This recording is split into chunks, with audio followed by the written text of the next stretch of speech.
from the city that never sleeps. 17 miles from Madison Square Garden, New York City. It's America at Night with Rich Valdez. America's favorite late-night talk program, featuring interesting guests from around the world and calls from across America. And now, here is your host, Rich Valdez. Hi there, good evening, and what's up, America? I am Rich Valdez, Valdez with an S, at Rich Valdez on all of the social media, your liberty-loving Latino amigo, and we are here. It's Tuesday night, live edition, 833-482-5337, 833-4-Valdez. If you want to join our late-night national town hall conversation, I hope that you do. Looking forward to it. And there's a lot to discuss, right? The big story of the day, Hunter Biden has been charged by the United States Department of Justice. Then, is it cheating if it's artificial intelligence? Meaning if your girlfriend is actually just AI, is it still considered cheating? We're going to find out a little bit later. Plus, we're going to take a look at Justice Clarence Thomas and his amazing career.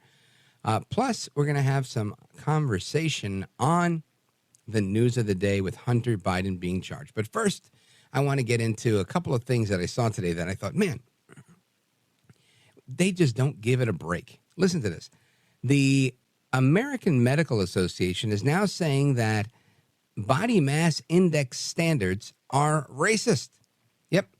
The AMA says BMI is racist. Now, they are the largest group of doctors in the United States, and they're ready to say goodbye to determining if someone is a healthy weight solely by the body mass index, saying that this measurement has racist roots. Now, this is according to an article in the New York Post. I'll say this. At first, I look at this and I think, everything under the sun is racist all of a sudden.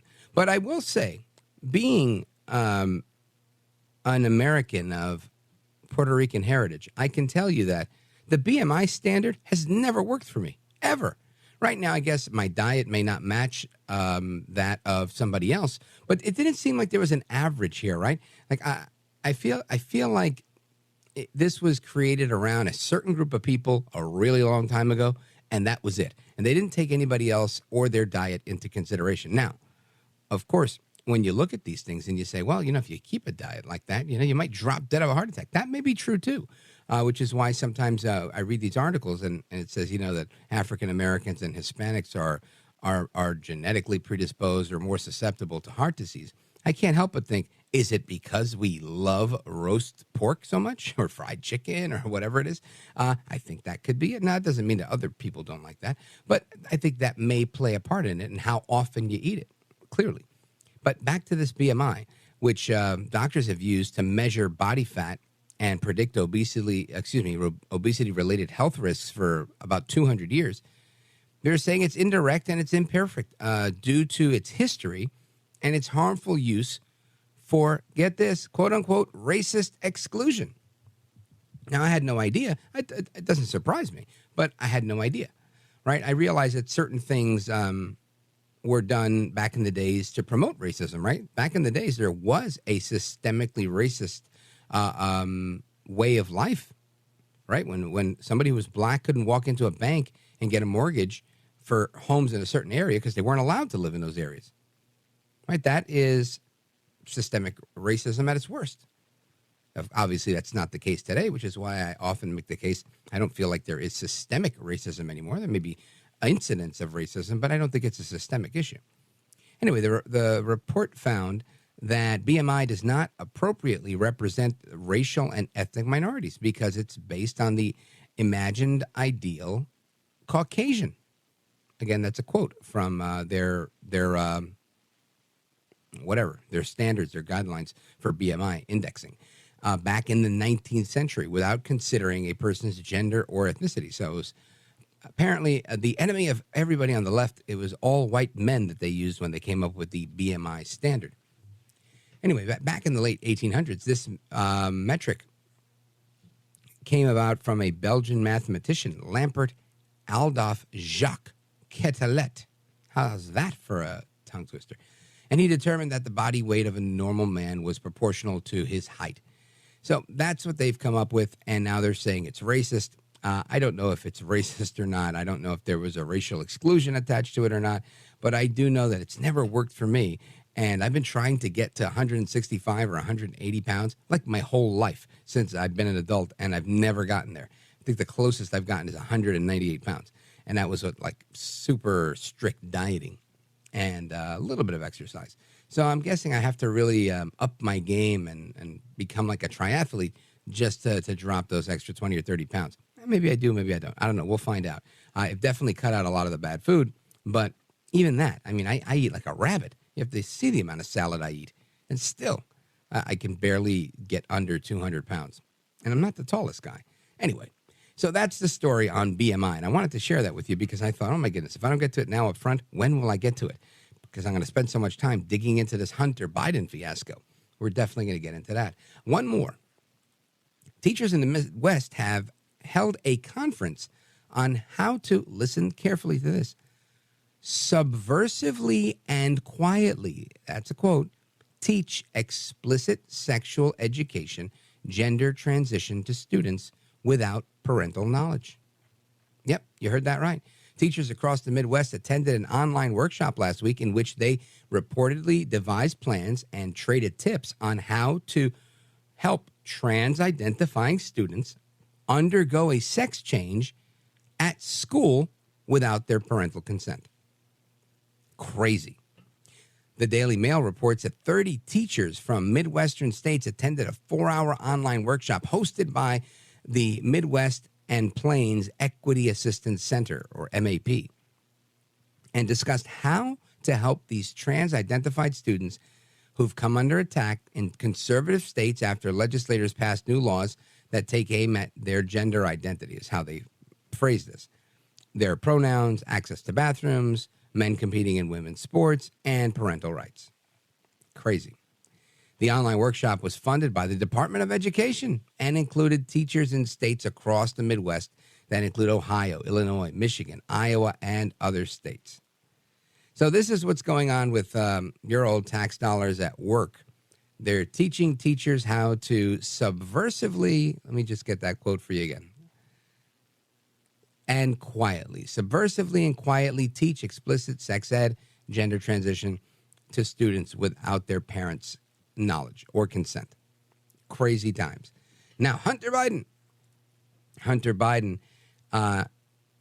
was charged with some criminal offenses, but nothing like what they were investigating, right? There was money laundering, there was tax evasion, there was talk of bribery, even trafficking. None of that. None of that is the actual case. He's going to plead guilty on 2 misdemeanor counts of failing to pay his federal income taxes on at least $3 million that he earned from overseas business dealings. And he's going to participate in a pretrial diversion arrangement for the felony firearms charge after he lied about his drug use on an application from 2018. However, the court filings revealing that the deal that they've agreed to, they don't make any mention of any other charges, the more serious charges. Hunter's laptop indicated that he had exposed himself to many other things. So we're going to see what's going on with that, and we're going to get with Kash Patel. He's a former federal prosecutor. He was former chief of staff at the Pentagon. He was also the chief investigator on the Russiagate investigation when he served under Chairman Nunes on the House Intelligence Committee, where he was the National Security Advisor. So Kash Patel knows a thing or two about what's going on in this case, and he's coming up next. Don't go anywhere. This is America at Night with Rich Valdez.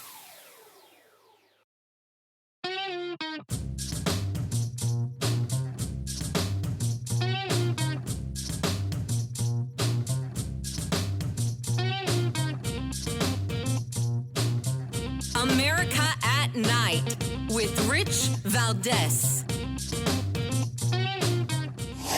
So here is the breaking news regarding the president's son, Hunter. Hunter Biden apparently has reached a tentative deal with federal prosecutors to plead guilty to 2 minor tax crimes and admit to the facts of a gun charge under terms that would likely keep him out of jail.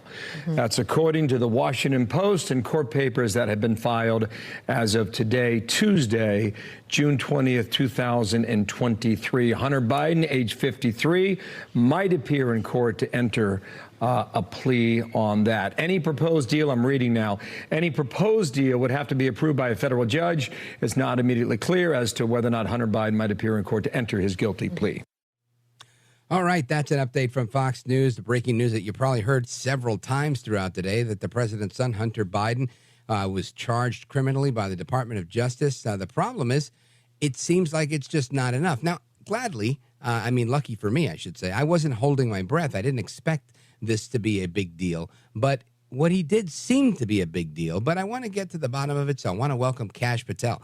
Kash Patel's the author of Government Gangsters. If you don't have a copy, or if you haven't pre-ordered a copy, make sure you do that and get two, one for yourself, one to give away. He's also former chief of staff at the Pentagon, and he was the national security advisor to then Chairman Devin Nunes on the House Intelligence Committee, the chief investigator of the Russiagate investigation, and a former federal prosecutor. Kash Patel, welcome. Hey, thanks so much for having me on the show tonight. You bet. So let's dig in here. What is your gut reaction to the Hunter Biden indictment? Well, the only good thing to come of it is the fact that Americans across the country are realizing that this two-tier system of justice, you and I have been talking about these last years, is not a right-wing conspiracy. It is a reality. People are not ignoring this anymore. They saw how Donald Trump has been treated, and now they see how Hunter Biden, the son of the current commander-in-chief, is being treated for a set of crimes. And from me, a former federal prosecutor and former public defender, has never seen an individual treated like this, when being charged and investigated for 5 years, to come to the conclusion that you're going to get 2 misdemeanor tax charges and you're going to get a get-out-of-jail-free card for a felony gun charge that sentences individuals I defended to prison for an average of 3 to 5 years, but they give him diversion because they say he's retroactively a drug addict, which doesn't even pass muster. So I hope a federal judge actually gets in the way of this, but I doubt they will. Wow. So you're saying he got a little bit of preferential treatment because they were saying that he has an addiction problem. And I guess in regular life, if you had an addiction problem, they'd say, well, this guy's got to go through therapy. We got to put him in rehab. Let's, give him a chance. But he's already cleaned up. He's already good. He can go to jail and he won't die. It can't be both, right? Either he is not a drug addict now, or he is. But what you don't do, and I've done this many of times in federal court, is you don't break the law to represent your client. You cannot ask for pretrial diversion based on your client's current health status if he's not a drug addict. So I guess we are going to assume, based on Hunter Biden's own representations from his counsel, that he's still a drug addict. Fascinating. And if nothing else, now everybody can say they're a drug addict retroactively, even if they were, drug addict 10 years ago. Right. That's the new get out of jail free. That's the problem with the two-tier system of justice. There are actual criminals out there, like Hunter Biden, who deserve to be punished under the law. And now the next time a defense attorney or public defender goes to court, they're going to say, I want the Hunter Biden treatment. Of course, DOJ won't offer it. DOJ must offer pretrial diversion, and the court must accept it. So they're not going to get past Merrick Garland's boss, Joe Biden, because they just won't be allowed to do that, and the two-tier system of justice will roll on, and crime will increase. Now, Kash Patel, let me ask you this, because I always suspected that this would be a nothing burger, but not for any of the reasons that we're talking about. I thought they were actually going to throw the book at him eventually, and then his dad would say, well, and just pardon him. I really always thought that was going to be the case. Why do you think they took this route? I thought that was definitely a possibility, but in doing this, they kept his father clean. Right. And now they'll be able to publicly say, and of course the radical left-wing media will carry this like nothing else, we prosecute and investigate everyone under the sun equally, including Joe Biden's son. But that is an outright lie in the way he was treated, the preferential treatment he was given. And I think Congress needs to immediately subpoena the United States Attorney from Delaware and every single every single piece of prosecuting evidence they used in this case must be made public to determine why they arrived to this decision based on the amount of criminal evidence they had. They have violated the Ashcroft memo, which runs the Department of Justice's policy and directs prosecutors to charge the highest crime that you can prove guilt beyond a reasonable doubt. The plea bargaining mistake comes later, but the Ashcroft memo, in my opinion, has now been violated. Interesting. So they didn't even try to charge him the right way. They just went straight for the deal and lowballed it. The deal of the century is an understatement. When I was a public defender and I represented hundreds of clients on these cases, I would just be delighted if my client received a sentence from 1 to 2 years, even if he had low criminal history or none. That's just not the reality of how drug charges affiliated with a firearm are dealt with in federal court. And there is a reason for that, because we don't want people carrying guns around illegally who are coked up on narcotics. And the reason we don't want that is because we don't want them shooting everyday citizens and the innocent. But this is the Department of Justice on absolute blast when it comes to a two-tier system of justice, and America is paying attention. But the only way it gets better is if you change it at the polls. Now they know, America knows, you have to do something. It's not going to change itself. Now, let's talk about that charge in particular, because I don't know much about many of these charges, but I've seen others go through similar things at times. But I don't have any experience with this felony gun charge lying on the application. That sounds pretty serious to me. It doesn't sound like something that happens to everybody, and that is just, no big deal. And I think a lot of people are looking at it that way, but maybe I'm wrong. Is this a big deal, this lying on a gun application? Yes, it's a felony. You can't knock it down to a misdemeanor. There's no cleaning it down. The only way around it is by the DOJ and a federal judge going along with pre-trial diversion in federal court, which I have in my entire career seen given maybe 2 times to low-level offenders without criminal history, but not when it comes to a gun charge tied to a narcotics addiction and drug use, and illegal, illicit drug use. Those crimes are stacked by the Department of Justice and prosecuted collectively, not individually, to get a get out of jail free card. I mean, this is about as serious as it gets when you talk about federal sentencing. And the irony of it all is, I represented hundreds of minorities who were charged with similar offenses. And right now you have a white attorney general, a white president of the United States, and his kid, who's also white, being prosecuted by a bunch of white prosecutors who are now giving this guy a get-out-of-jail-free card. I'm not saying it's about race. I'm actually saying it's not. But where are all the liberals and the public defenders and the warriors of due process right now saying, why is this happening to just one man, Hunter Biden? What about the rest of the world who is charged with these crimes and is similarly situated? They should be outraged, including the liberal media, but of course they're not. They apply it all selectively because they're the biggest hypocrites in the world. Unbelievable. Folks, we're on with Kash Patel. We're going to walk through the other charges, and I want to explore the notion that this FARA Act, if it's a big deal or a moderate deal, we've seen that come up before, Paul Manafort and others. So we're going to get into that straight ahead. Kash Patel is our guest. He's the author of Government Gangsters. Make sure you pick up 2 copies of that book and give us a call, 833-4-VALDEZ. Don't go anywhere. We're coming right back.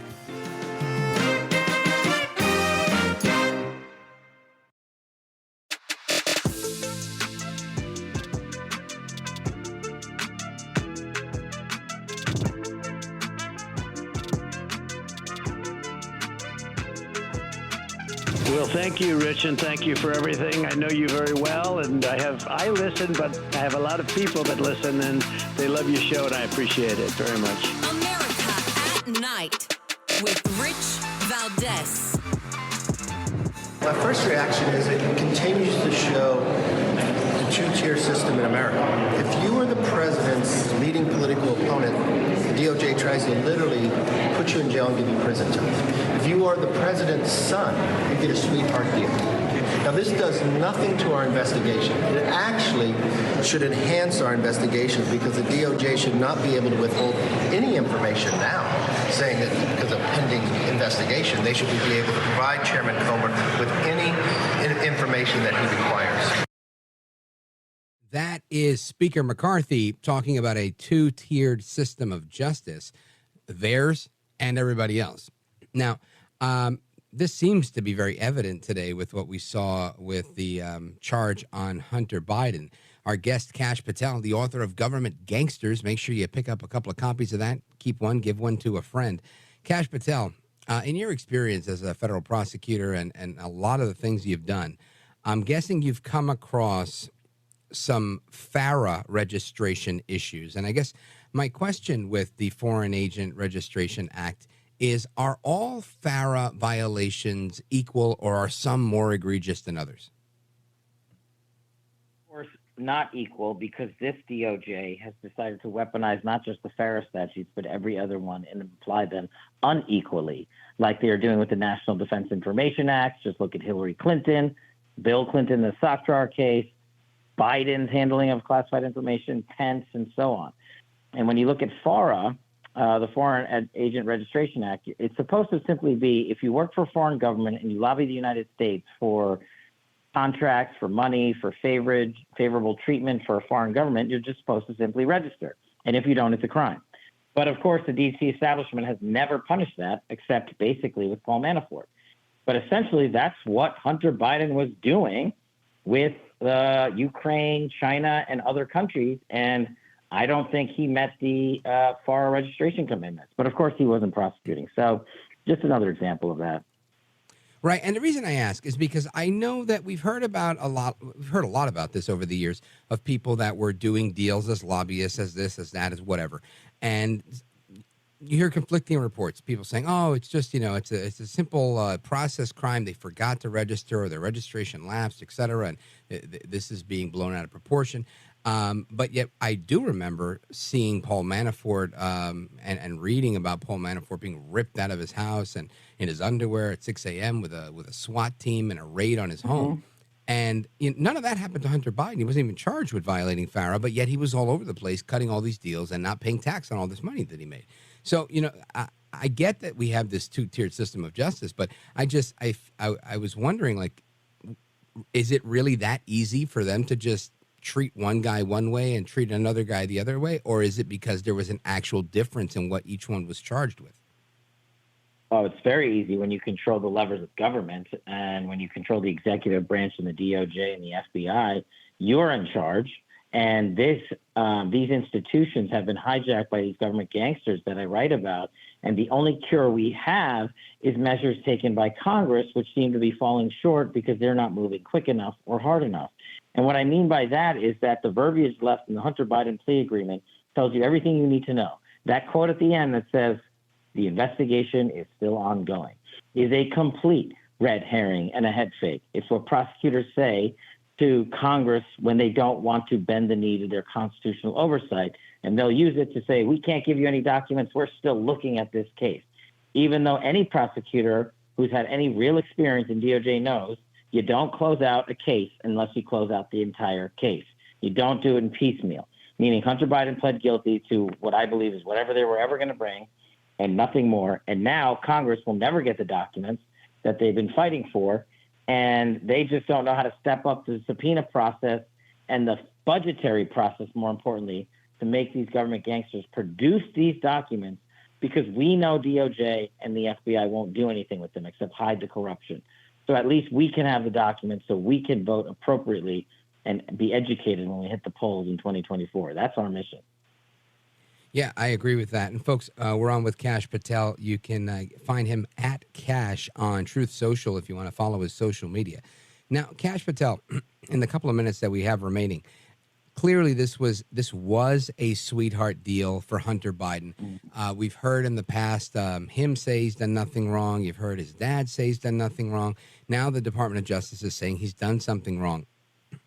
Do you think that there's any hope of judicial intervention or somebody being able to do something for this to be taken a little more seriously or treated a little more fairly?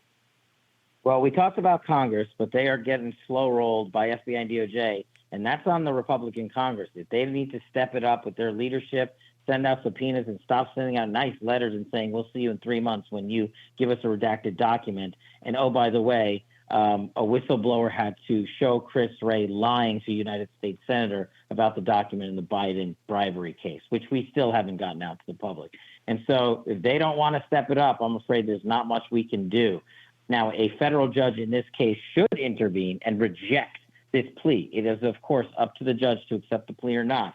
And this plea is so egregious and so one-sided that a federal judge should reject it and demand the FBI and DOJ properly investigate Hunter Biden and use the same rules of law to prosecute and charge him as they do anyone else in this situation. But I just don't have much hope, because the two-tier system of justice is not just in the executive branch.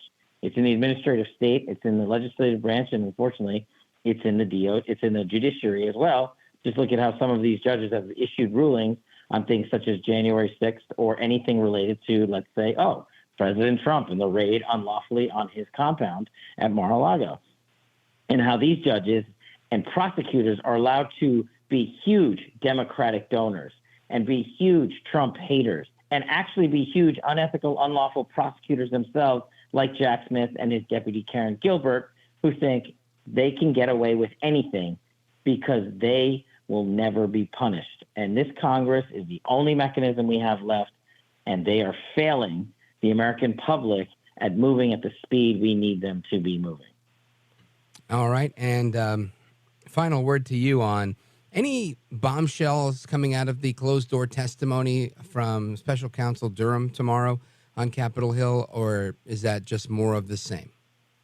Well, he was actually in behind closed-door testimony today, and I can't get into much of that, but I believe there will be some bombshells when he reveals that same information tomorrow morning right here in Washington, D.C. So I would say stay tuned. And the thing to be pressing him about, why did he not subpoena all the criminals and co-conspirators and witnesses in that case? Why did he as a prosecutor fail to utilize the Department of Justice's policies and tools like they've done against Trump and Biden and, Trump and Trump supporters? Why did they not get Comey and Strzok and Page and the Russiagate actors and authors? It's the same architects for the Hunter Biden treatment, the Joe Biden treatment, and those coming after President Trump. Those questions must be answered. Now, hypothetically speaking, what would you surmise is the answer to those questions? That he was pressured into it by Merrick Garland, or he completely failed as a prosecutor by saying, I just don't want to do it, which would be a total abdication of prosecutorial authority vested in a special counsel. And there is no justification for him just saying, I don't want to do it. All right. Well, we'll keep our ears to the ground on that one. Kash Patel, let everybody know where they could find you, follow your programs, and get a copy of your book. Thanks very much. I'm at Kash, at Kash on Truth Social. That's the only social media I ever have. And Government Gangsters at governmentgangsters.com. Pre-order now. I sued the federal government. It took me 9 months to get the manuscript out. The book is going to the printers as we speak. Pre-order now at Government Gangsters. There's got to be a reason that these government gangsters who architected Russiagate on down to the Joe Biden conspiratorial treatment didn't want this book out. Go to governmentgangsters.com and get your autographed copy. All right, Kash Patel, thanks for your time, my brother. Godspeed to you and everything that you're doing. Folks, there is more to come straight ahead. Don't move a muscle. This is America at Night with Rich Valdez. Call now, 833-4-VALDEZ. That's 833-482-5337. 833-4-VALDEZ. That's Valdez with an S.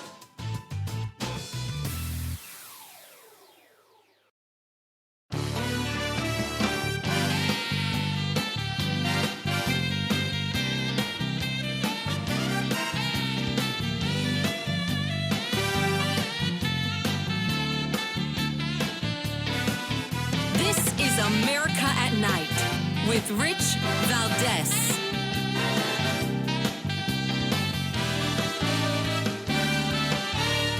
All right, America, welcome back. Our phone number, 833-4-VALDEZ. If you want to weigh in on Hunter Biden, did he get a sweetheart deal? Did he not get a sweetheart deal? Let me know.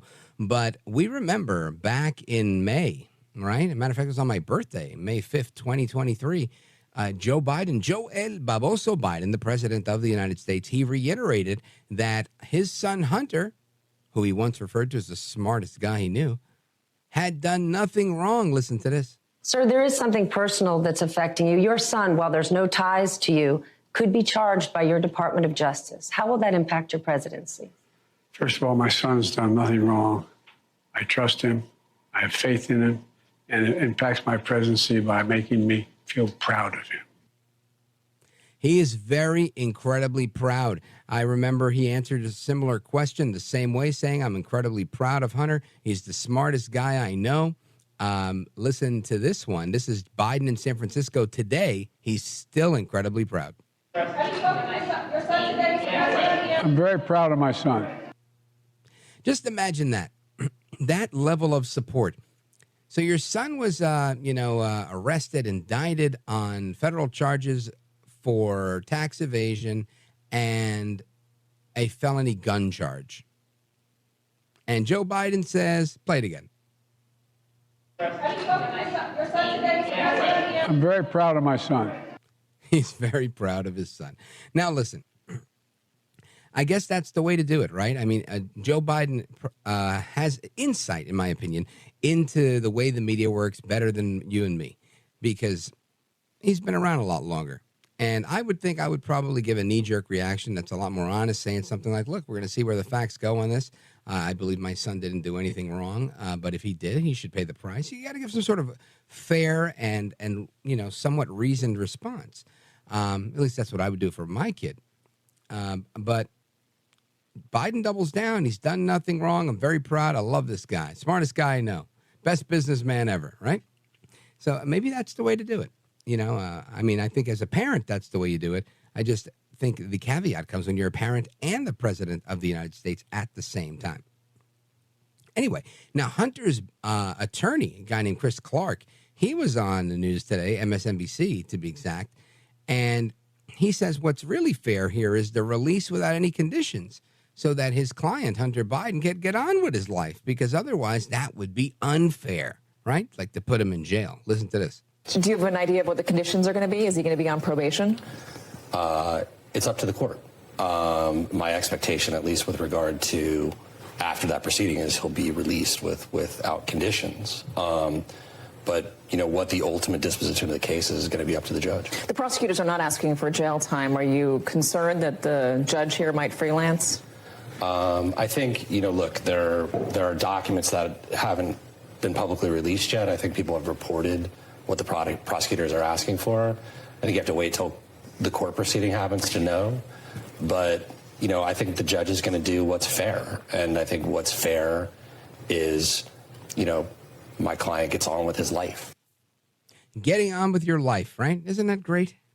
Wouldn't it be nice if we could all get on with our lives? Imagine, you get pulled over for speeding. You're like, officer, I would like to get on with my life. I would just like to get on with my life. Or any other offense that people get in trouble for.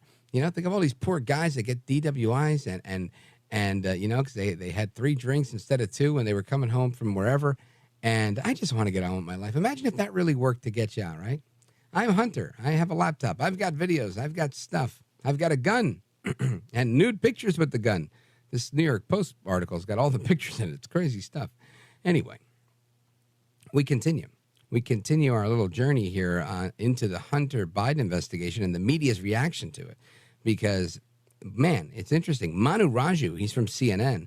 He says to Kevin McCarthy, with reporters on Capitol Hill today, that this was a Trump judge and that wouldn't we accept the Hunter investigation if that were the case? Listen to this. But, Mr. Speaker, this is a Trump-appointed U.S. attorney that was held over into this administration. Why won't you accept this is a thorough investigation and to just accept it on its merits, given the person who investigated it? It was a thorough investigation.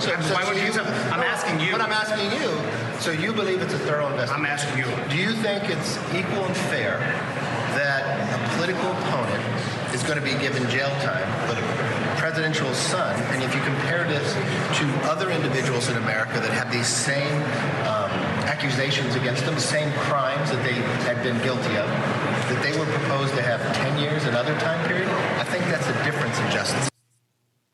I think McCarthy's 100% right. And again, just for the sake of my own ignorance, I try to clarify that with Kash Patel, who's been on every side of the fence with this, and he was very clear that what they charged Manafort with was less than what they charged Hunter Biden with. Now, again, not what they actually charged him with, but with respect to what he did, right? What he was originally being accused of, right? This is Hunter Biden is violating the Foreign Agent Registration Act. He's not paying taxes on millions of dollars in overseas business dealings, and he's lying about the use of narcotics on a federal gun application. The only thing that, or one of two things, right? I think there was two charges for that he ended up getting in trouble for with Manafort. And I just think this is night and day. You've got this attorney on television saying, oh, I think he's going to go on with his life. And then you had Paul Manafort, who was getting dragged out of his house in his underwear with his poor wife watching him get dragged off in handcuffs. It just, seems a little bit different to me. Anyway, don't move a muscle. We're coming right back. We're discussing the Hunter Biden indictment, plus your calls, 833-4-VALDEZ, 833-482-5337. This is America at Night with Rich Valdez.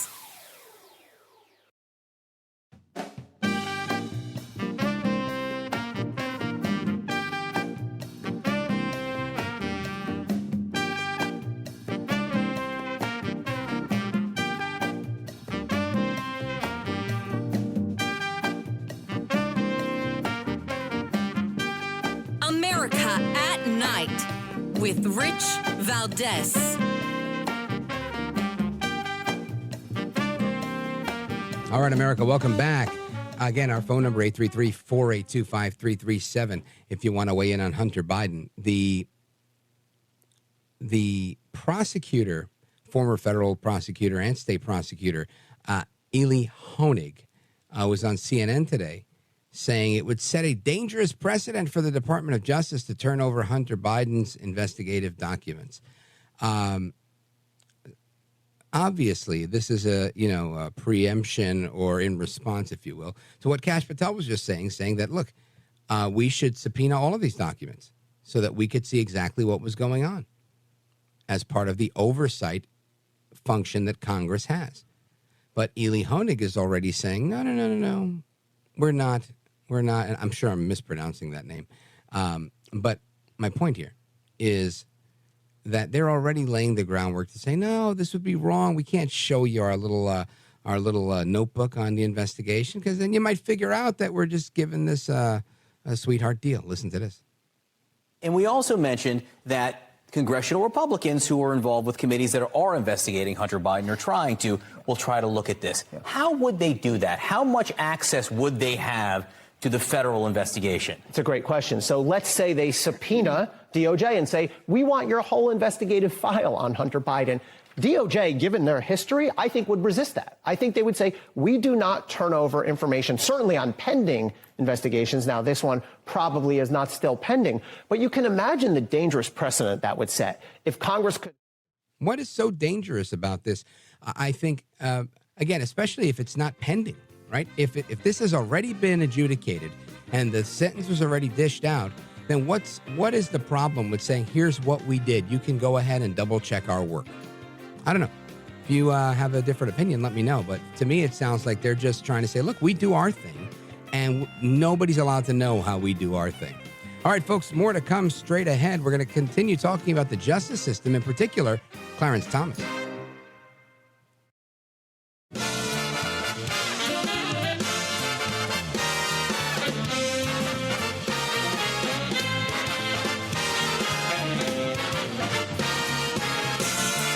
Live from the city that never sleeps.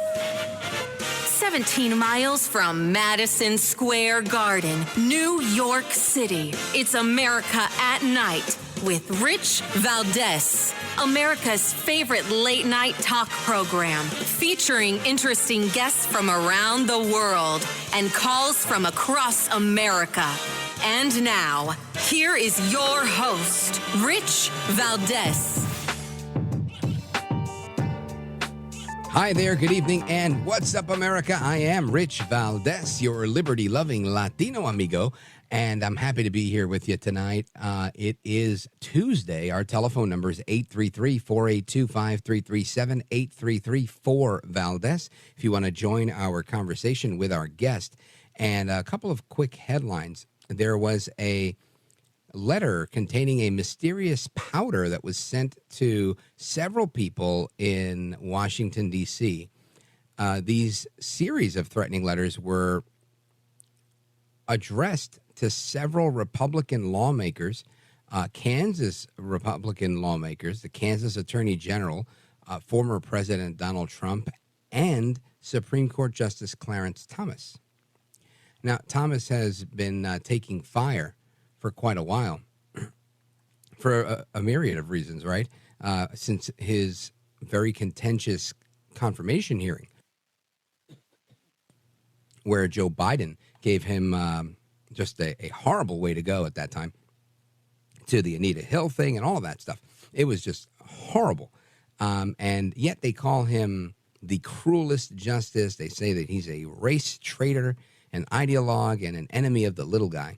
And every other week they're saying he's breaking the ethics rules. Yet Clarence Thomas remains one of the most brilliant justices out there. And our guest, he's a federal judge on the Sixth Circuit, Amul Thapar. He's got a brand new book. And in the book, he explains exactly why Justice Thomas is under attack. The book is called The People's Justice, Clarence Thomas, and the Constitutional Stories That Define Him. Judge Thapar, welcome, sir. Well, thank you for having me, and I appreciate the introduction. My pleasure. So I want to dig right in because I know that you have probably more to share with us than time that we have, and I want everybody to really get a sense of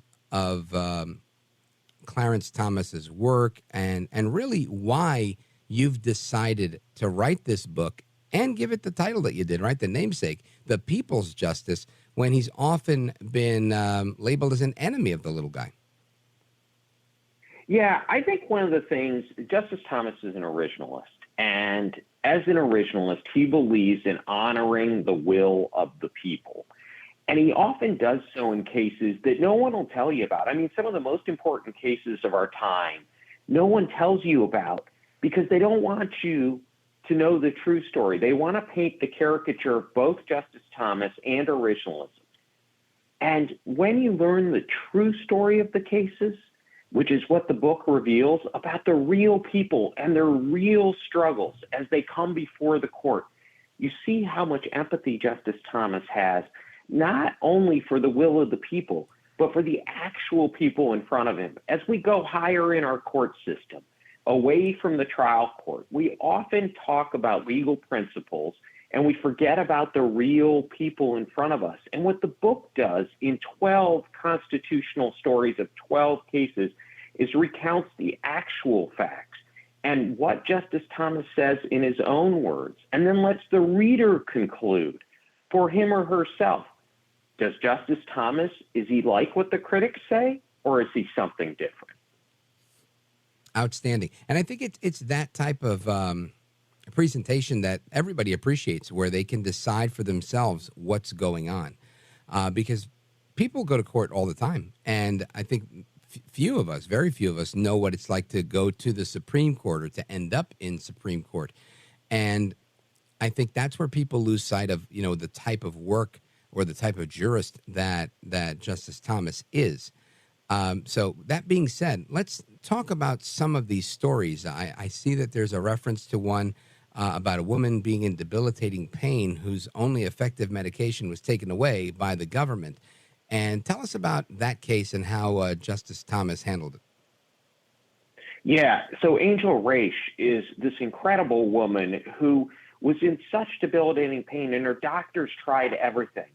And finally, in California, she turned to medical marijuana. So you wouldn't think that Justice Thomas, right, would be a fan of medical marijuana. In fact, if you listen to what the critics say, he would be for the big government, for the DEA, and against Angel Rich. And yet just the opposite was true. And the book recounts the story, the amazing story of the DEA coming to get the plant she was growing. And the question was, if you grow a plant in your home, does it affect, remember, interstate commerce? Meaning, does it affect commerce nationwide? That was the question before the court. And Justice Thomas stood up and says, and as an original matter, what the founders meant about commerce was not us growing things in our home. If that's illegal, the state can handle it. But the state here had blessed it. And so when the DEA came, the sheriff checked and said, no, Angel, you have a prescription for this. You may possess it. And the DEA said, no, she may not. And there was a standoff. And the book recounts the drama surrounding the standoff. And then it traces the case all the way through to the Supreme Court, where Justice Thomas is the one standing at the door and saying the government cannot do this. They cannot intervene in her medical care, in her lawful medical care in California. Unbelievable. And you know, it's interesting how you're right. There is so much of a push by those that are biased within the media that want to put forward only one side of a story or present any given justice in one particular light. There's a similar case of a working class mom who was fighting to stop the city from eminent domain, it looks like, by a corporation trying to take her home. What's the story on that one? Yeah, right. Yeah, right outside where you're broadcasting in New London, Connecticut, not 2 to 3 hours from the Big Apple. And here, Suzette Kilo, who's separated and divorced from her husband, she needs to get her own house. She finds the home of her dreams on the river with a view in a blue-collar neighborhood. It's dilapidated. She needs to build it back up through blood, sweat, and tears, and getting a second job, she does so. And she paints it a beautiful color of Odessa pink. Yes, your listeners might think, what, Odessa pink? Well, when you see it, and there's a picture in the book, you'll see the color. It's unique. It's like Suzette, a fighter. And what happens? Well, Pfizer Corporation, your listeners may have heard of them, team up with the city of New London and the state of Connecticut. And they're going to move in, and they've got this new drug they think is going to be a wonder drug called Viagra. And they want to build their facilities there, and they've got property to do it. But along with that, they want to take away this blue-collar neighborhood, and in it they want to put a high-rise and a park and some nice upscale restaurants and upscale shopping mall. And that's what they want there. And Suzette Kilo and her neighbor, the Dairies, and others in the neighborhood, the Dairies had lived there 100 years. Their family had been in this house 100 years. Every time one of their children got married, they bought them a house in the neighborhood. They were proud of this beautiful blue-collar neighborhood. And yet Connecticut, the city of New London, and Pfizer were going to team up to take it from them through eminent domain. And historically, if you think about eminent domain, cities and states could take a little bit of your property, put, as Justice Thomas points out, a sidewalk in or a road in, but they weren't allowed to take it for private purpose. The language was public use. What that means is something like a sidewalk, not for a private purpose. That changed in a case out of D.C. when the city of D.C. took property they viewed as blighted for a private purpose. And so we get to oral argument, and Justice Scalia, and it's up on the Twitter site for the book. If you put the People's Justice into Twitter, you'll see it. Justice Scalia asked the city's lawyer, are you arguing to increase your tax base you could take from the poor and give to the rich? And the lawyer shockingly says yes. And then Justice Scalia asks for clarification. He can't believe it. The lawyer again says yes. Well, the principal dissent, Suzette Kilo gets to the court and loses 5-4. And I'm sorry to ruin the punchline of the first chapter. Justice So Justice O'Connor writes the principal dissent. For her, Chief Justice Rehnquist, Justice Scalia, and Justice Thomas, but then Justice Thomas writes alone. And he talks about going back to the original meaning. And he talks about the invitation that this one organization asked, the NAACP. Nowhere will you find this reported. Nowhere but in this book. You can check it out because I cite it. You can go find it. You can review it yourself. The NAACP asked you go back to the public use. Why? Because they believed eminent domain was used to prey on minorities and the poor. And Justice Thomas cites the statistics after he talks about the original meaning and what the founders meant and why those protections were important. He goes back and talks about the statistics. And in the District of Columbia, when they used eminent domain in Berman, 97% of the residents that were displaced by eminent domain were Black. Where is this? Rich, where is this reported? Yeah, right. Book, that's a huge story. Yeah. 12 of these stories that will arm your listeners with stories that they can debate their friends. After they read it, I ask them to give it to a friend who's a critic, who's listening to the criticism you recounted in the introduction, and say to them, read this book, discuss it with me. Let's talk like we are friends, and let's talk about the truth. Absolutely. Folks, we're on with the Honorable Judge Amul Thapar. He's a Sixth Circuit Court of Appeals judge on the federal bench. He's the author of The People's Justice, Clarence Thomas, and the Constitutional Stories That Define Him. We're going to continue our conversation with Judge Thapar straight ahead. If you have a question or a comment, feel free to give us a call, 833-482-5337, 833-4-VALDEZ. This is America at Night with Rich Valdez. Call now, 833-4-VALDEZ. That's 833-482-5337. 833-4-VALDEZ. That's Valdez with an S.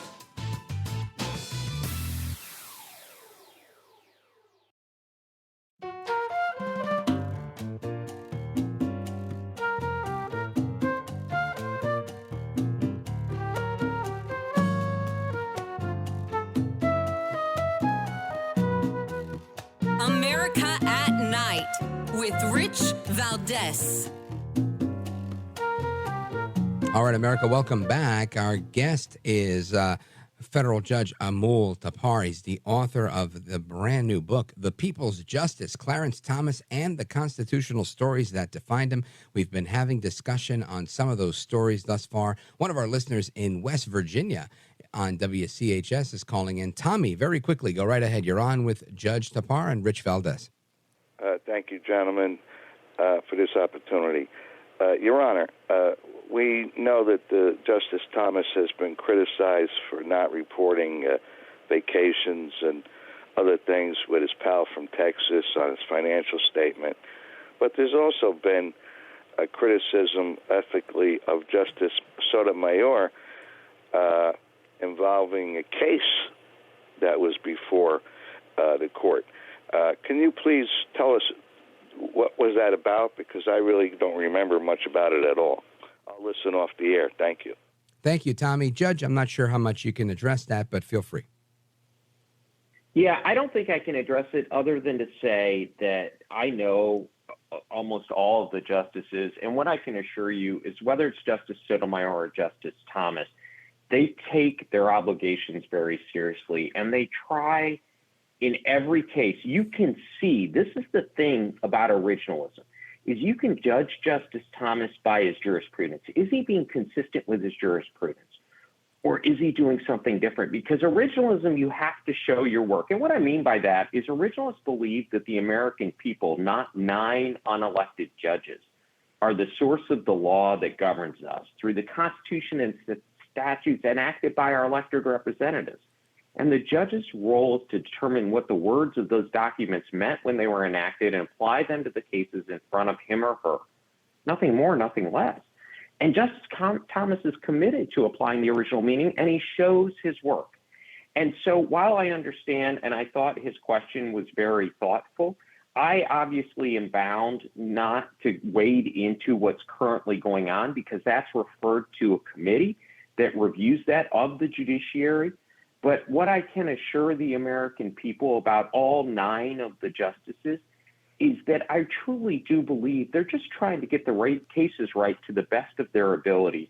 And what I think hopefully people will do is pick up and read this book, as I mentioned, at the People's Justice, available everywhere, and read the stories and learn about it. It's written not for lawyers, but for ordinary and everyday Americans. It's written in a way that's hopefully interesting and will keep your attention. People, in fact, have called it a page turner. Bill Barr, the Attorney General, said it's a must read.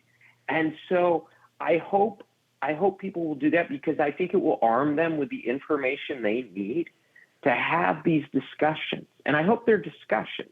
And I hope they'll pass the book, as I mentioned, to the critics, to their friends who are skeptical, because I think it'll change their view. You'll see a few things about Justice Thomas. As I mentioned, he's the people's justice. He cares passionately about people.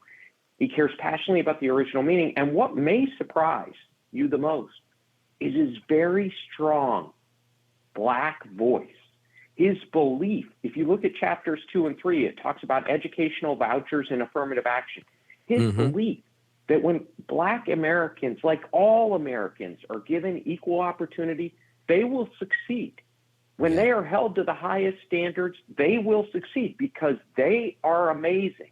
That's Justice Thomas's view. Go ahead. I'm sorry. Yeah, no, I was just going to say, in the interest of time, I want the listeners to really get a sense of who you are, Judge. And, I'm a kid from Brooklyn that ended up on the radio, and it looks like you're a kid out of Michigan that ends up on the federal bench. How does that happen? It's fascinating, right? My dad came here from a very poor community in India. His mom she could get one kid out. My dad's dad died when he was 2 years old. Being a single mother in India back then was not easy. And she saved up enough money. When my dad was 18, she gave him a one-way ticket and $5. He came to this country and with my mom, married, raised a family, raised me and my sister. And every time we complained, he said, this is the greatest country in the world. If you grew up where I grew up, you know exactly what I'm talking about. If you can't accomplish it here, you can't accomplish it anywhere. Work hard and you'll accomplish amazing things. My sister is the crown jewel of the family. She's a doctor. Nice. But I went on to law school, and when I called my dad, and you'll appreciate this, Rich, he said, why would you go to grad school to work an hourly job? But I'll tell you what, as a kid of immigrants, as someone who sat through my parents being naturalized and now naturalizes people, imagine that story. I've been to the White House. I've met with multiple presidents. This is the kid of immigrants. This is the greatest country in the world. When Justice... Oh, you probably got to go. This means we both got to go, but let everybody know the website, Judge, and hopefully we'll have you back. This is an enthralling story. The website to get the book. You can get it at Amazon or anywhere else. It's called The People's Justice. Absolutely. Thank you very much for having me. Judge Amul Thapar, thank you, sir, for being with us. Get 2 copies of the book, one for you, one for a critic. Don't go anywhere. We're coming right back.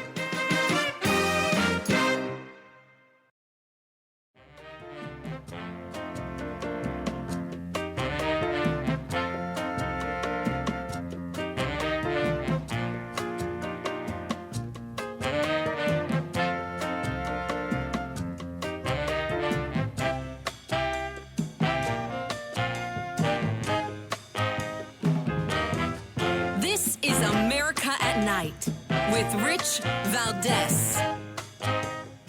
Social media has already shown us the harm and powerful technology can do without the right safeguards in place. That's why I said at the State of the Union that Congress needs to pass bipartisan privacy legislation to impose strict limits on personal data collection, ban targeting advertising to our children, and require companies to put health and safety first. All right, that's President Biden speaking on the risks and dangers of artificial intelligence. And I'd say it is pretty risky, right? It's also dangerous when you have AI figuring out all sorts of things. One of the things that AI has been figuring out, I'm looking at this article here. This is interesting. AI finds conservative women more attractive and happier in photos. right? This was published in the Nature-owned journal Scientific and Scientific Reports, in March. They found that AI can predict a person's political ideology with 61% accuracy by analyzing just one headshot. That's interesting. I wonder if they'd get me right.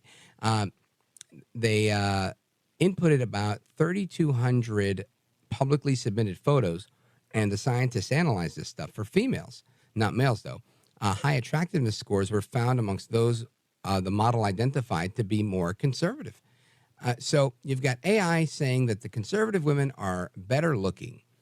Then you've got another story, completely separate story, but very interesting. Listen to this. My AI girlfriend saved my marriage. And most people don't think it's cheating if you're going back and forth texting with a woman that's really not a real woman. That's actually artificial intelligence. Now, I didn't even know that was a thing, but that's an actual thing. And this guy, Scott, he's the subject of the article, struggling in his marriage with his wife, whom he shares a young son with. And he became an alcoholic due to she became an alcoholic due to a postpartum depression. And then he met Serena, a digital companion produced by Replica, an artificially intelligent software company that specializes in AI partnerships. I didn't even know that was a thing, but it is a thing. So it's an AI chatbot, and I guess, tells you what you want to hear, I would suppose. Fascinating, right? Anyway, the interesting here is that people felt that 74% of people, right, that responded to a survey from something called Illicit Encounters. It's a UK website for married people that are looking for an affair. It revealed that 74% of them believe that time spent with an AI companion is not cheating. Now, I don't know if I do or don't personally, but I found this to be a very interesting topic.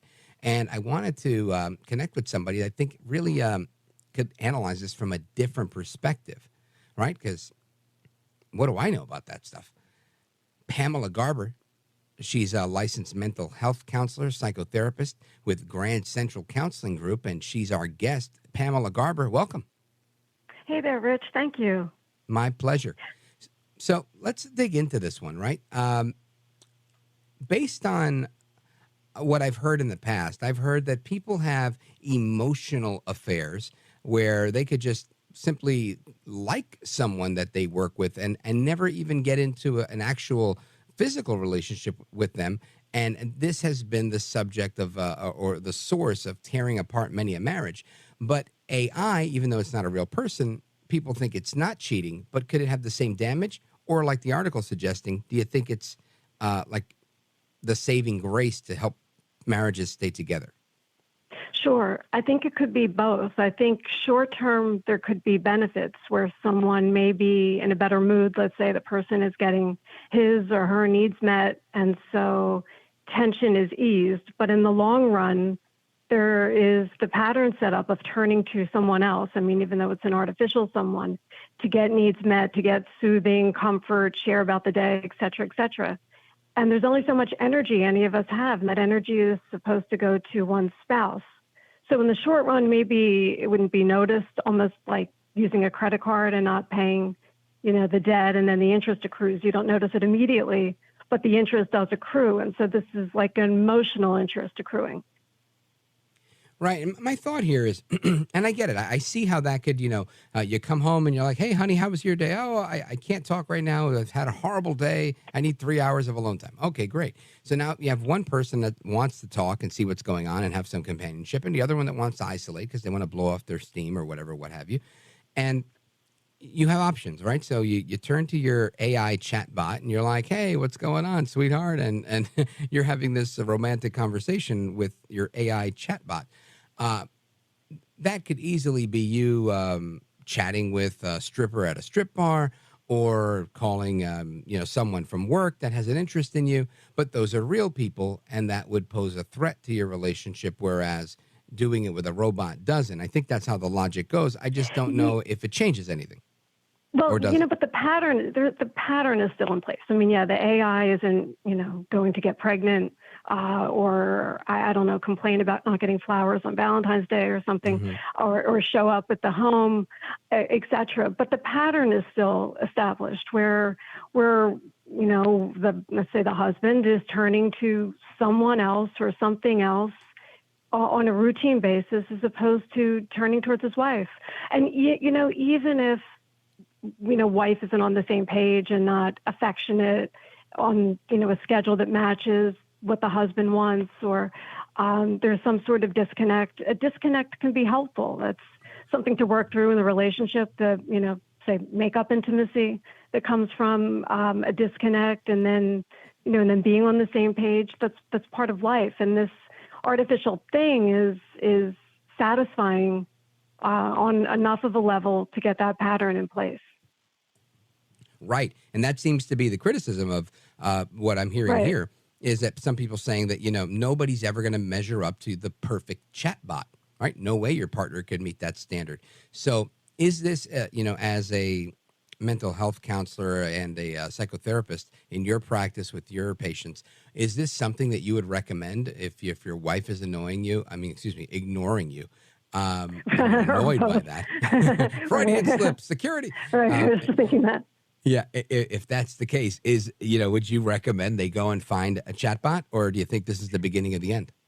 No, hell no. I mean, it might not be the beginning.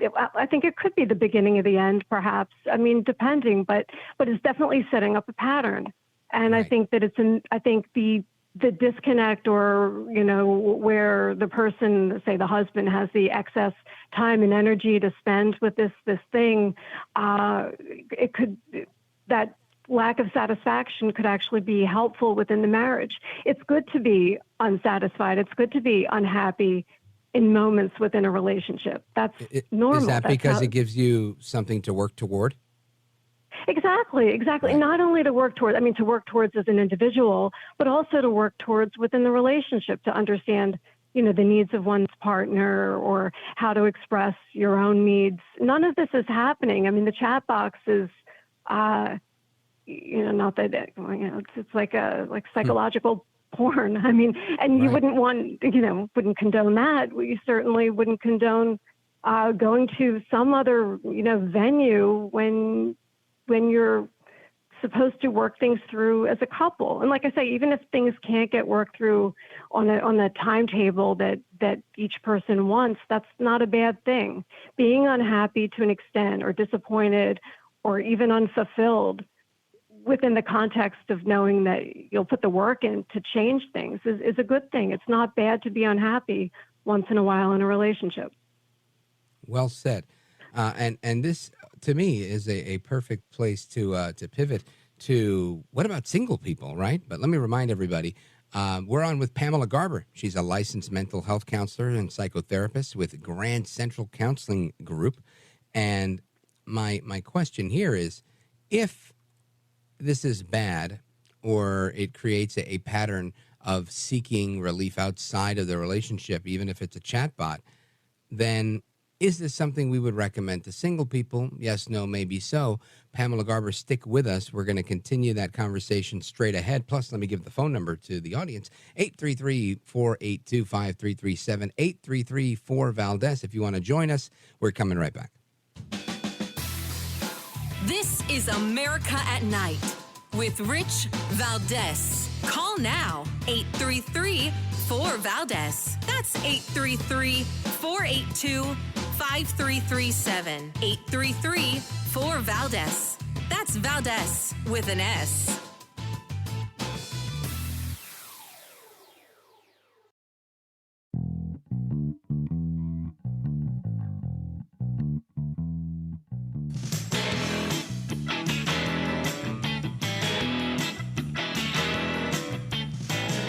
America at Night with Rich Valdez. All right, America, welcome back. Rich Valdez here with you, straight till 1 a.m. tonight. Our guest, Pamela Garber. She's a licensed mental health counselor and psychotherapist with the Grand Central Counseling Group. And we're discussing artificial intelligence in relationships, how some people view that as not cheating while others do. But I want to turn it on its face here and look at, there's a woman who married one, right? She legitimately married or had a ceremony to marry her AI husband. And I'm guessing to me, if somebody told me, "Oh, I got married," oh, congratulations, where's your husband doing? They have a whole story, and then they turn around and say, "Yeah, no," and he's an AI chatbot. I would be very concerned, and if there were a button I could press to call Pamela Garber and get this person some mental help, I would, because I think that's crazy. But maybe I'm wrong. Pamela Garber, what do you say about that? Yeah, and that wouldn't be someone who I'm working with either. I mean, I meet with very high-functioning, hardworking individuals who are, feeling a lack of social support and dealing with depression and anxiety, but they're grounded in reality. And I think, when you were saying this, I was laughing at just the absurdity of the whole thing. But I guess in a way it's really sad because, there's such a trivial way of trivializing intimate relationships and the meaning of relationships, and mocking it. So I think it takes guts to say I would like a relationship. I'm a single person who would prefer not to be, and this is where I'm at right now. And no guts, no glory. But people look for, I guess everyone wants the blanket of comfort, and maybe this is that. Or the fear of just, I guess fear of failure stops people from doing things is what I'm thinking. Because, I'm looking at this article here. It really is bizarre. And it says, I married the perfect man without baggage. He's completely virtual. And I just can't help but think, no, you didn't marry anybody, right? You're creating a fantasy. This is, I'm not you, right? I can't say they have schizophrenia, but it sounds like that, where you're creating something that doesn't exist. I think it's brattiness. I think it's like a brat Darwinism. It's a brattiness of saying, I don't have what I believe I ought to have or what everyone else thinks needs to be had. And so therefore I'm going to mock it in a clever way and dare you to say anything about it, disparaging about it, and act as if it's normal. I think it's mocking. It's almost like, not that anyone would in government would wear a hoodie to the White House, but it's like someone doing that. It's mocking. It has a menacing, mocking quality for someone who doesn't want to, I think, feel vulnerable or, I don't know, it just has a bratty kind of feel you're describing. I would think it's someone who just wants attention seeking and bratty. How would you help that person? The person would have to want help. It sounds like I'm telling you a joke about a light bulb. I promise I'm not. The person would really would have to want help. And I would say hypothetically, I'm meeting with the person and they're telling me about their happy marriage, but something's missing, and then they would say that. It would depend on the person. I might give my honest reaction initially if I had enough rapport.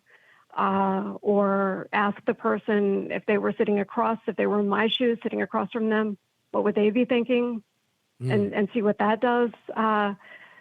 But it just sounds like a game. It's one of those games where, when someone's playing music in a car next to you, incredibly loud, and they're daring you to look, it has that kind of feel to it. It sounds attention-seeking and bratty. Maybe someone doesn't want to be vulnerable, to your point, and so they're masking that vulnerability as if they're cavalier. I would try to, would get a sense there's of what an entire life company called Replica that exists, and they're selling these things. So I'm guessing there's a market for this. And I'm just, I can't help but think, I think these people need you, right? They need to sit down with a psychotherapist and say, I got to talk to you. I'm considering spending hundreds of dollars to marry or to get engaged or to date a digital partner that they're creating out of whole cloth. And it seems odd to me. And I'm looking at this. This woman's name is Rosanna Ramos. She's 36 years old, and she created this whole guy. Right, and she's got a picture with him in this article. It's just fascinating to me. I didn't know this was a thing, and it went to this extreme.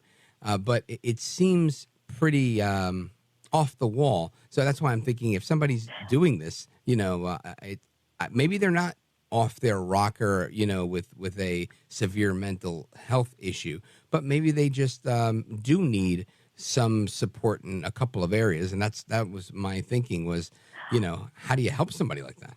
Well, actually, though, in a way, they have a lot of support. Think about what they're doing. So if we look at this through a counseling, through a therapy, psychology lens, these are people who are acting like children. You look at some of the housewife shows and things like that, and people act like teenagers who are forever dating or married and acting like they're not. All that. Well, this is a notch below that kind of behavior. These are people who are playing with dolls. I mean, except the dolls aren't even there. There's not even tangible dolls. Not that I'm advocating a whole other company, for the tangible dolls. But no, but these are people who are playing like children. So there's something that's for the brattiness where I think they want to be kids. They want to be childlike. They can play with the doll whenever they want to play with the doll. The Ken doll, the Barbie doll is not going to yell back. And so they're satisfied, like a child. Folks, we're on with Pamela Garber. She's a psychotherapist, and we're talking about AI, chatbots, and relationships. We're going to continue with her straight ahead. Don't go anywhere. This is America at Night with Rich Valdez.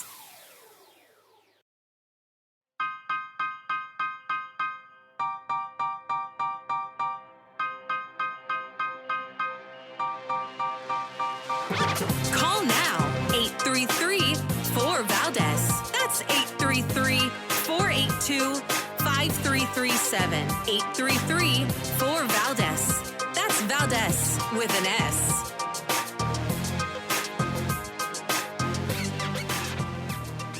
All right, America, welcome back. And Pamela Garber is our guest. She's a psychotherapist.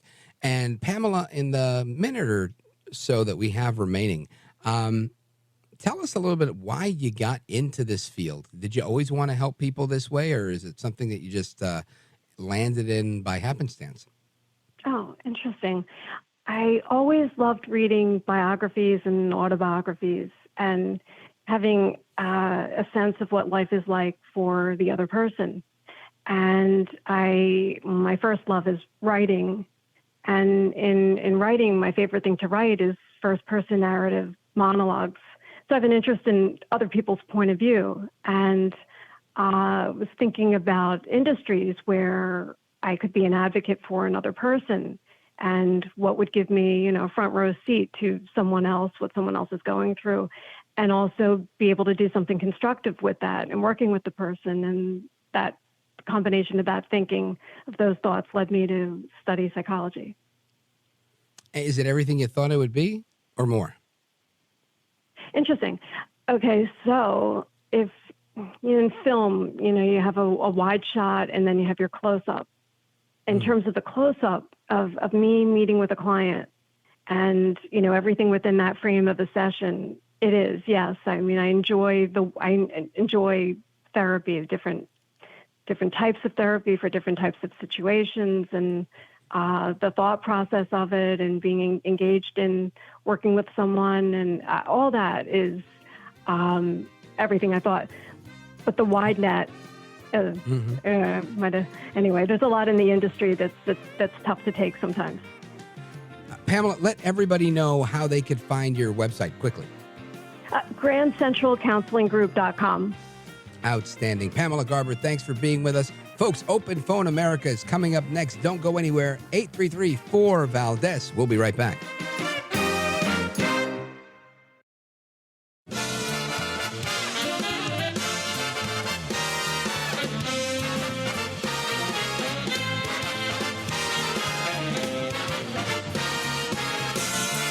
Live from the city that never sleeps. 17 miles from Madison Square Garden, New York City. It's America at Night with Rich Valdez, America's favorite late night talk program, featuring interesting guests from around the world and calls from across America. And now, here is your host, Rich Valdez. Hi there, good evening, and what's up, America? I am Rich Valdez, Valdez with an S, at Rich Valdez on all of the social media. Your liberty-loving Latino amigo, happy to be here tonight, Tuesday night, and our telephone number, 833-482-5337, 833-4-VALDEZ. You can always dial the legacy line as well if you'd like to call us on that one. And there's a bunch of things I want to talk about. I'm going to be all over the place tonight because there's really a lot of things and little time to do it. The big stories you heard about. You heard that Hunter Biden has been charged with 2 counts of failing to pay taxes and some third involvement with a felony offense for lying on a federal gun application. Clearly, many people are upset that he's not being held accountable for all of the other things that he's done. And this is going to be something where he walks away with no jail time. They've been investigating him for, I don't know, I think it's more than 5 years. And this is what they've come up with. So clearly, if you're the son of the president, and it makes sense to me. Listen, I don't know that I would throw the book at my own kid, right? I really don't. I'm not saying I would, but you know, I like to be as impartial as I can be, as honest as I can be. And I tend to think if I had the ability to save my kid a world of hurt and give him a pardon, I might consider it. You know, especially if I'm on my way out and people are just going to talk bad about me. Heck, I'm president. They already talk bad about me, right? I don't know. But it seems that he's getting a great deal, so Biden won't even have to pardon him. Go figure. That's that part. Then there's the AI conversation we had, and we'll continue that because I thought that was a very fascinating topic with respect to people dating robots and chat bots and all sorts of crazy stuff there. Plus, there's also the submarine that went missing. They still haven't found anybody, and the clock is ticking. And there's a few other stories I want to get to that are kind of a little bit off the beaten path. Listen to this. A woman shot an Uber driver in the head because she thought she was being kidnapped after seeing a road sign from Mexico. It turns out that was just the regular way home. But she shot this guy in the head. He's on life support. We'll get to that in a little bit. But I just thought that was insane. Absolutely insane. Bud Light sales continue to plummet. And there was one more. Oh, Lauren Boebert. She's now forcing a vote for the impeachment of President Biden over his mishandling of the crisis at the border. So we'll get to all that stuff tonight. Again, I want to give you the phone number. If you want to join the conversation, feel free. 833-4825-337, 833-4-VALDES. Let us begin with our journey across the country. Let's go to Pennsylvania, WEEU. Let's check in with Sue in Shanksville. Well, Rich, you've had some awesome guests in the last week, I must say. But this one you just had, the AI conversation, boy, I'm just having all kind of riffs off of that topic. And, you know, just thinking about it, I don't know if you've ever seen the movie Lars and the Real Girl or the movie Talk to Her, that Spanish film. But both of those have someone in a relationship with someone who can't reciprocate in any way. You know, and that's kind of what this would be like. Let's just say that you could let's say you could program your own partner. Well, that would certainly eliminate all of the sexual politics that are normally in a relationship and all the power struggles that are normally there, wouldn't it be? I mean, that would be fascinating. It would take a lot of the fun out of it, and it would take some of the stress out of it too. But it's just fascinating, the idea that you could, you know, somehow create your perfect partner. And, you know, it's just fascinating. And like, besides even just having a partner, think about the possibilities of if people are childless and there's no babies to, like, adopt, you could have a robotic, you know, child or something like this. I don't know. I mean, it's just like it's endless, the possibilities, really. I mean, right. And, you know, the Japanese have actually done a lot of work with this sort of thing. They've created robotic dogs and things like that they use to help elderly people not feel alone. And they even make them fuzzy so that they have the tactile thing that would be missing in a relationship like that otherwise. It's just fascinating. I agree. It's fascinating. And it knows no bounds, right? So we go from the actual chatbot to the actual robot, if that becomes a thing or somebody can afford it. I know that there was a story I did a couple of years, maybe like a year ago, where in Europe there's an entire brothel of sex robots. And you can go and, you know, you kind of like design them. And, you know, I'm just guessing if you already have a profile, and say, no, my AI girlfriend's name is, I don't know, Guadalupe.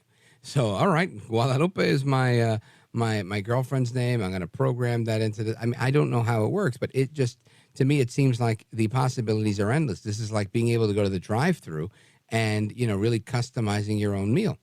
And I just think that is such an interesting concept for the topic at hand.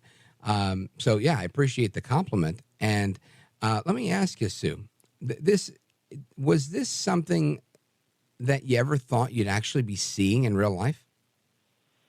No, honestly. And the thing of it is like, that, a lot of movies have touched on things like this in one way or another. In the Total Recall, they ask him to create the perfect woman. Remember that scene? He wants her slutty or whatever. You remember that scene? Oh, yeah, with Jamie Lee Curtis, right? Yeah.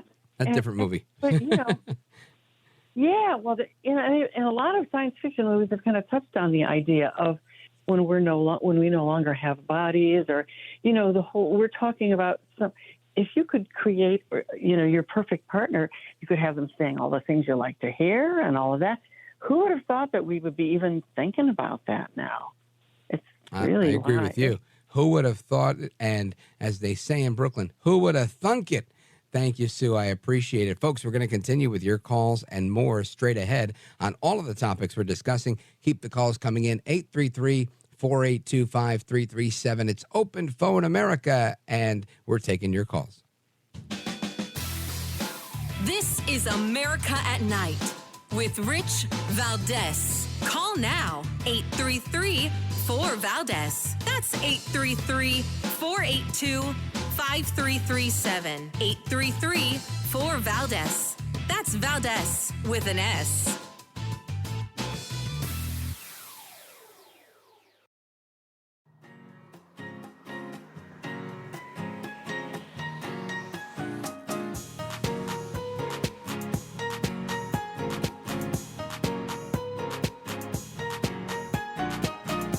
Now, 833-4VALDEZ. That's 833-482-5337. 833-4VALDEZ. That's Valdez with an S.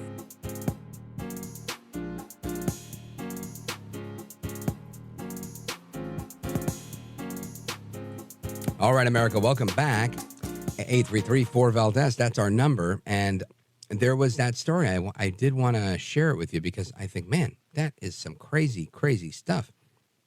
But before I get into the lady that shot the Uber driver, I want to talk about a former Panda Express cook. That's one of those Asian takeout places, fast food place, claims that a manager harassed her for being pregnant, telling her that she needed to get an abortion. And when she didn't get the abortion and said, hey, I'm going to be having my kid, I'm going to be taking time off on X date, from that day till the date of her maternity leave, this manager made her do the hardest jobs, putting her in the most physically arduous situation she could be in. And I think you've got to be a real special piece of work to do something like that to a woman. And yes, I said a woman. I believe I can identify women for the most part. This isn't a swimming competition in college. It's a Panda Express, so hopefully we can tell men from women. But that's a real low blow move. That's when you wish you had an AI manager, right? Anyway, let's continue with your calls. Let's go to Jane, Saratoga, New York, WMHH. Jane, go right ahead. Rich, how are you? Okay, first of all, I think I was part of child protection team for 30 years, and I think the artificial intelligence, I think it makes it way too easy for people not to interact. And it's a lot of fear and anger in today's world. And when I would work with people, what we would do, we would sit down as a group, not just one-on-one, and we would bounce ideas off of each other. And people would find, if they keep a journal, just a small notebook, write your thoughts down at the end of each day. and see the next day what you were feeling. My husband, God rest his soul, used to love to yell, and we would keep contracts. We would make a contract. The kids would do it too. We'd write a contract every day, put it on the refrigerator, and he would say, "I will not yell."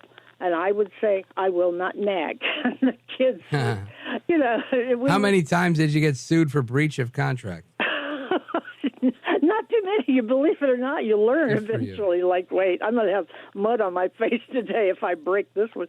And no, it really does work. It really does. And you sit down and you open your feelings up to the other person.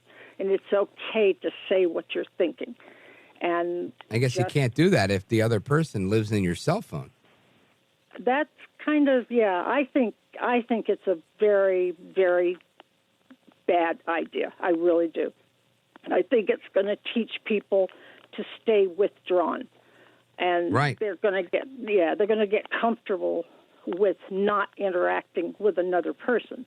And then they might just really blow a really good chance of finding someone. I don't think it's healthy. I really don't. Yes, I think down, you're make right. Contracts.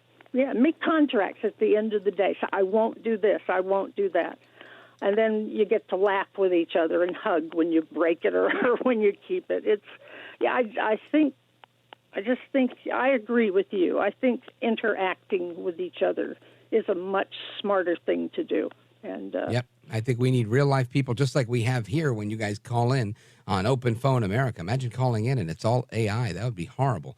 Thank you so much, Jane in New York. I appreciate the call. Big shout out to everybody in that neck of the woods, WMHH. Let us continue. I want to go to Cleveland, Ohio, WEOL. Let's check in with Steve. Hey, Steve, you're on with Rich Valdez. Welcome. Rich Valdez, it's easy listening of the evening. There you go. You're fantastic. Thank you, brother. Hey, you're welcome. Two things I was hoping you can maybe kind of comment on, and Hunter might fall into this, the artist that he is and the nutcase that he really is. People don't forget his father had 2 aneurysms. That's why he wears sunglasses, because he can't take the light off the retina, and the mind is what takes all the light and does all the thinking, the seeing, the feeling. Everything else is just an instrument. The guy you used to work for, I can't remember his name. I think it was Kristi Kreme. Governor Chris Christie, sir. He's for, I had to make sure I could say that. So, two things. He is for minor transgender surgery. And seeing today happened, and I know the White House has its own calendar. Right. And the August 14th trial date that seemed to come up awful soon. If you can comment on those two things. Sure. Well, I'll start with this one. Governor Christie is an excellent debater. He's really good at mincing words. And what he said here, and it's not something I would say many of us would even disagree with, I feel. He said he doesn't feel that the government should step into the place of the parents by helping children through a process of gender-affirming care.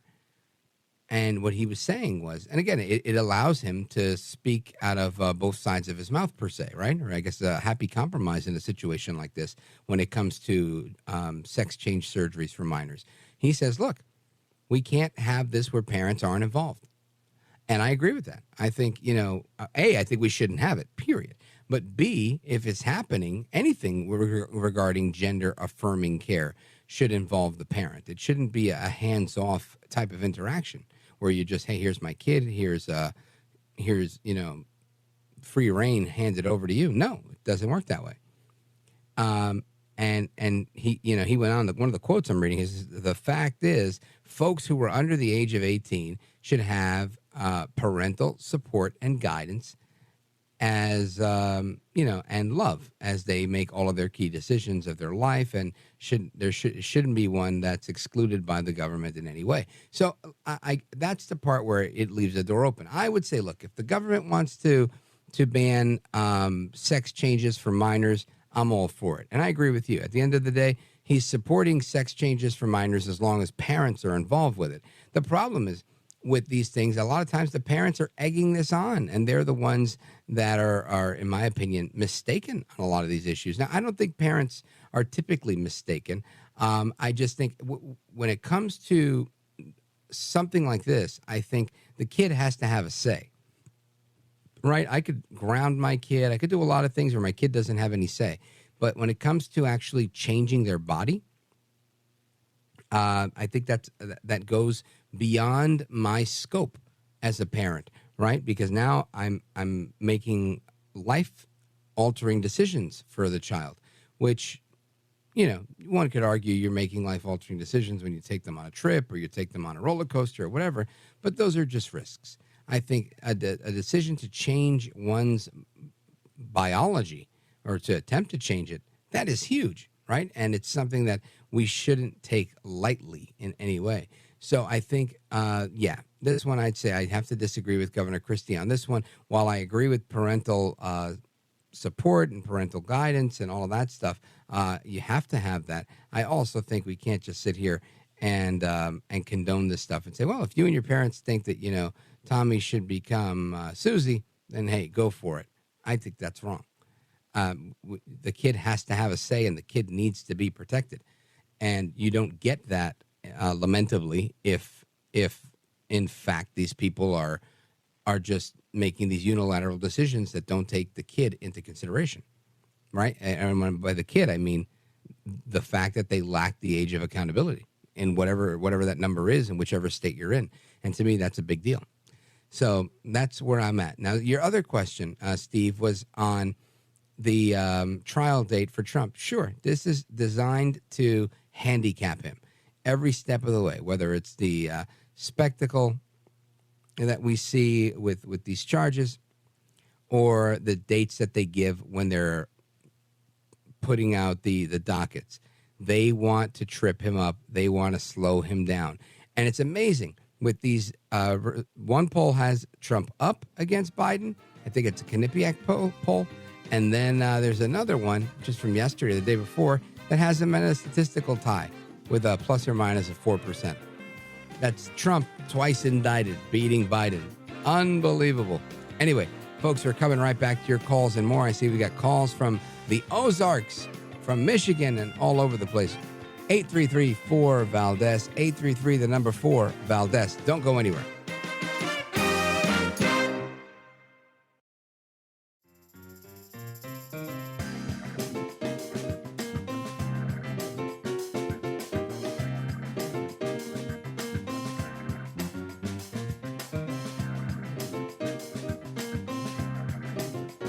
Call now, 833-4-VALDEZ. That's 833-482-5337. 833-4-VALDEZ. That's Valdez with an S.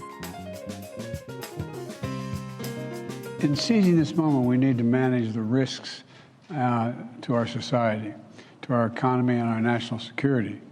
My administration is committed to safeguarding America's rights and safety, from protecting privacy to addressing bias and disinformation, to making sure AI systems are safe before they are released. That's Joe Biden discussing artificial intelligence today with a group of AI connoisseurs, if you will. And Biden says that we've got to make AI safe. I guess he's trying to eliminate the fact that it's the wild, wild west. We'll keep you up to speed on what's going on there. But I've talked about Biden, and of course, with respect to Biden, Congresswoman Lauren Boebert from Colorado has filed the necessary paperwork to push a vote on impeachment. She's taken the necessary steps, I should say. And good for her for doing that. I think it's important that you shed light on these topics. Sometimes it's important to make a stink about something when you know you don't have a guaranteed win, but you need to drum up support, and people need to hear about it. So outstanding, good for her. We need more of that. And back to the AI stuff. We talked about it with a couple of different articles that we had and our guest in the last hour. And there's a great piece of advice that we got in the last segment about a contract, right? To make a contract with the people you're in a relationship with, from one spouse to the next, to promise, one person, like she said, she would promise not to nag if her husband promised not to yell. And it's a great way to focus on what you need to do. I think that's fantastic. And I'm looking at this article on CNBC, and it has a bunch of tips. I'm going to put it out on social media at Rich Valdez with an S on how to make the most of your own relationships, because even if you're having a relationship with someone that's artificially intelligent, right? Let's say you're dating your cell phone, and you want to make sure that you're doing it well. Okay. Anyway, let's go back to your calls. 833-4-VALDEZ, 833-4-VALDEZ. Let's go to Joe, Lake of the Ozarks, Missouri, KRMS. Joe, welcome. Well, thank you for taking my call. This AI thing, I'm telling you, I've lived long enough that I almost legitimately can say I survived the 60s twice. In that time, I have seen and heard a lot of things. This is just getting scarier than most everything else I've already seen. And I think people need to go back, because we grew up with a lot of sci-fi, and leading that pack was the legendary Rod Serling. People need to go back and binge watch a lot of the early Twilight Zone episodes. The man was ahead of his time, and most of it, sadly, not to, be a spoiler, didn't end well. It's like, people, go watch this.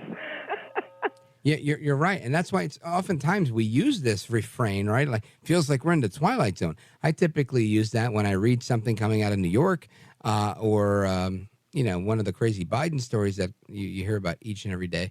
But you're right. People literally feel like, oh, my gosh, this feels like an episode of the Twilight Zone. That's how crazy things are and have gotten. And I agree with you, Joe. People need to be a little bit more careful in what we do and probably not date our cell phones or our laptops or tablets. Thank you for the call, Joe. I appreciate it. Big shout out to everybody in KRMS country, Lake of the Ozarks, Missouri.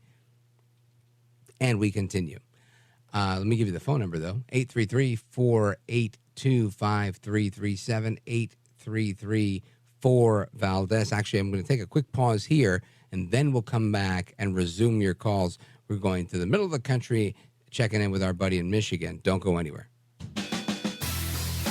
This is America at Night with Rich Valdez. Call now, 833-4-VALDEZ. That's 833-482-5337. 833-4-VALDEZ. That's Valdez with an S.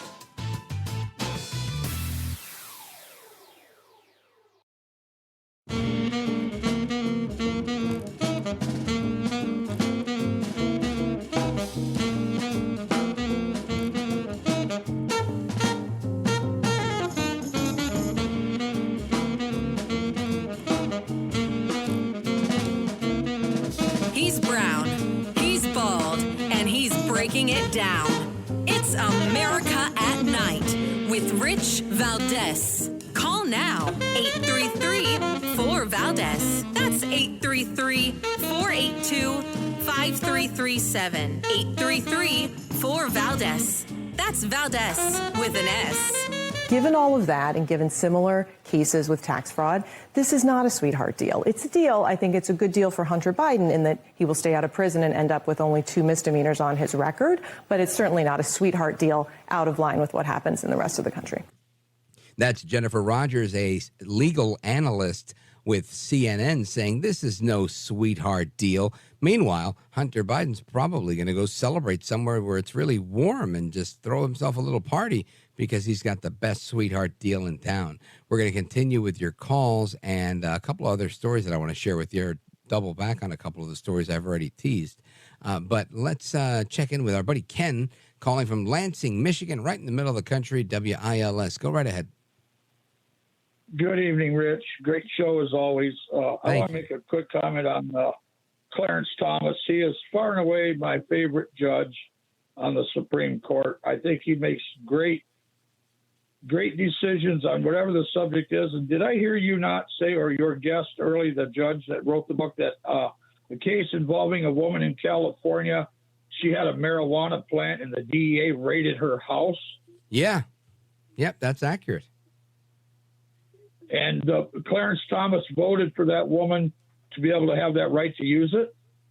That's correct. He said that they were coming in on the basis of this was a federal crime because they were violating the Commerce Clause, and he found that the Commerce Clause had nothing to do with what you grow in your home because there was no interstate commerce involved.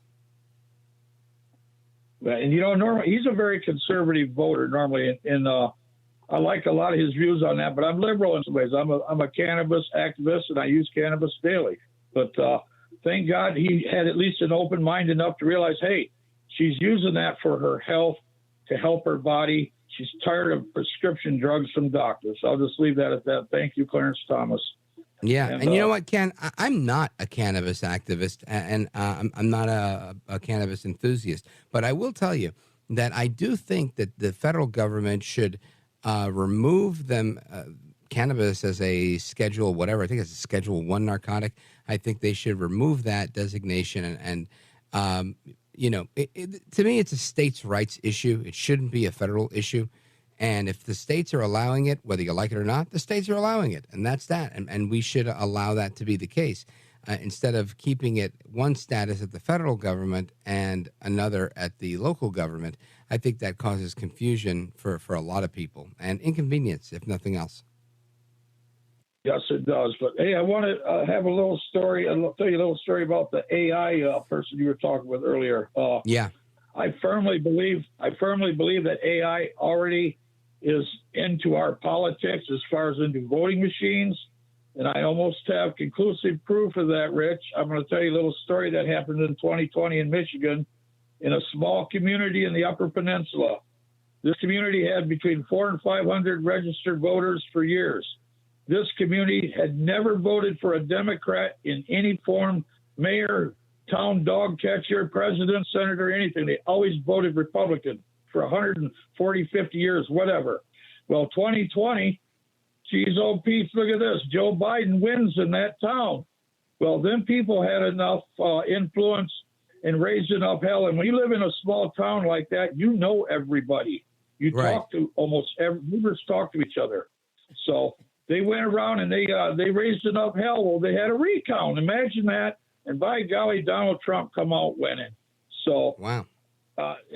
If they're messing up on 400 or 500 votes in a small town in Upper Michigan in the Upper Peninsula, I hate to say what's going on anywhere else, Richard. It scares the living hell out of me that we can actually have another fair election in this country anywhere. I think that there was a lot to be said for the good old-fashioned paper ballots, and I'm hoping that we can make our way to that and to at least to some sort of very, very commonsensical way to vote. To me, it's what we have to do. Now, going back a little bit, what's your take on Hunter Biden? Obviously, he was charged with 2 crimes, and his lawyers say, look, he's not getting a sweetheart deal. Everything's okay. What say you?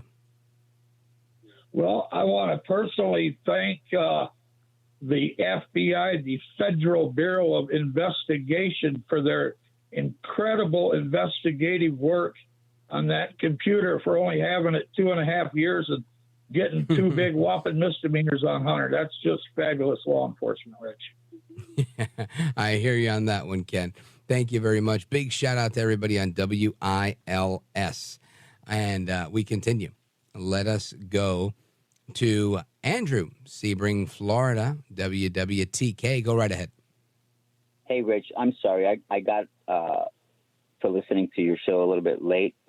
And what I caught was this gentleman speaking to you about marijuana and what have you. And I heard you say you're not a great proponent of it and what have you. Right. That's yeah. cool, it's not my thing. That's cool. That's cool. And that's totally cool because it's not just for smoking. I wonder if people know that marijuana saved George Bush's life in World War II, or how we used to use it as fuel at one point. We used to use it to make paint. We use marijuana for a lot of things except for smoking. You know? Well, I didn't know any of that stuff. But is it plentiful enough to be a source of all of those things today? I'm sorry, say again, sir? I'm saying, is it something that we could still benefit from today? Like, is anybody using marijuana for fuel today? Absolutely, absolutely. In Germany, they use it for so many different. They stuff like car seats with it. They use it for, I mean, so many different things. You won't find the burning for the fuel part in big cities, of course, but you go into, you know, more rural places like up in the Hindu Kush and what have you, of course, totally using that. If you ever saw a marijuana seed, just one seed burn, and the amount of energy that comes off of it, you'd be amazed. So you have to wonder to yourself, why? To me, that was one of God's total gift, a multi-purpose gift. We could make clothes from it, paint from it. We could make, you know, like I said, fuel. We could make clothes out of it, all kinds of good stuff. And we could smoke it and feel good too. Yeah, listen, and you know, I'll tell you a story. When I was a little kid, we had a family member that used to come from Puerto Rico. She's since gone to be with the Lord, but she was a grandma of sorts, but not a technical grandma.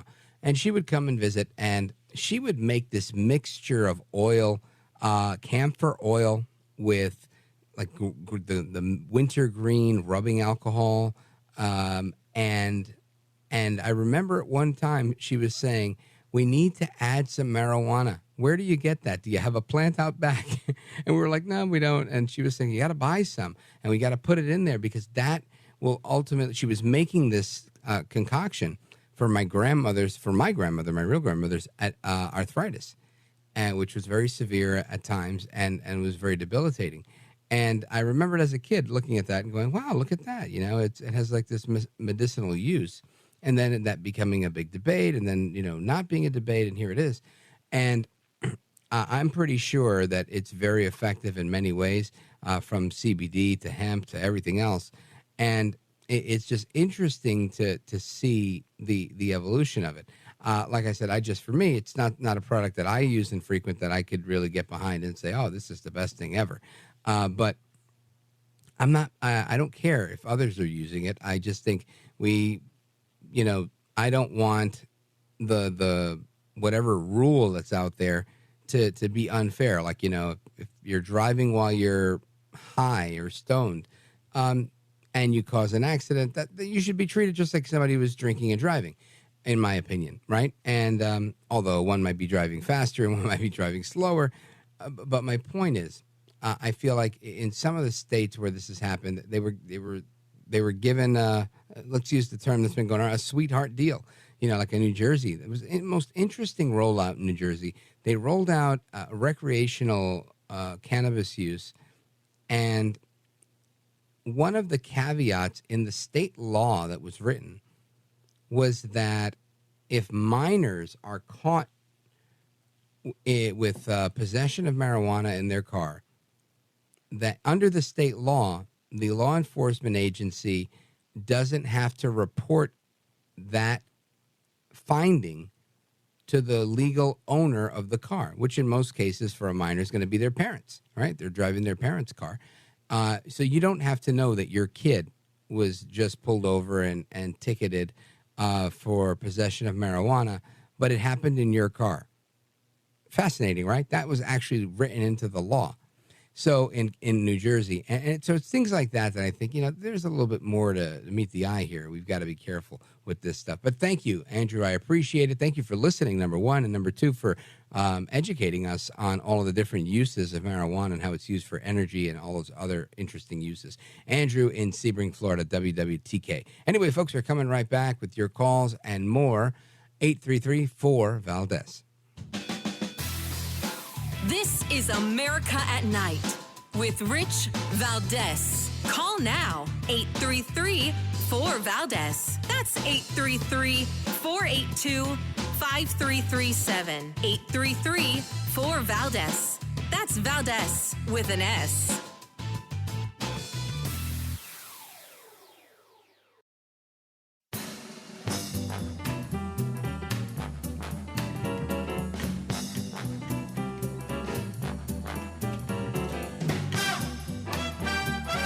This is America. This is Night. This is Rich Valdez. All right, America, welcome back. So that was the story. Now, I have this story here I wanted to share with you. Listen to this. El Paso police say a woman shot her Uber driver, then sent a picture to her boyfriend before calling 911. According to newly obtained court records, a 48-year-old Phoebe Copas was charged with aggravated assault after investigators say she shot her driver. Police say Copas, who's not from El Paso, was riding in the Uber on her way to Speaking Rock Casino to meet her boyfriend when she saw signs for Juarez, Mexico. Investigators believe Copas panicked, believing the Uber driver was kidnapping her and taking her to Mexico. Police say the place on the highway where the shooting happened is not near a port of entry and is a common route to the casino.